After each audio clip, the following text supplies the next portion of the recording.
Dobrý večer, ja som René Renovič 26 a dnes sa pozrieme na to, či je Škoda Felicia najhoršia Škoda, aká kedy bola.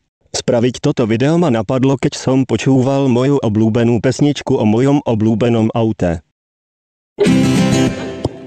Felicia je lepšia než Fabia, než Octavia. Felicia.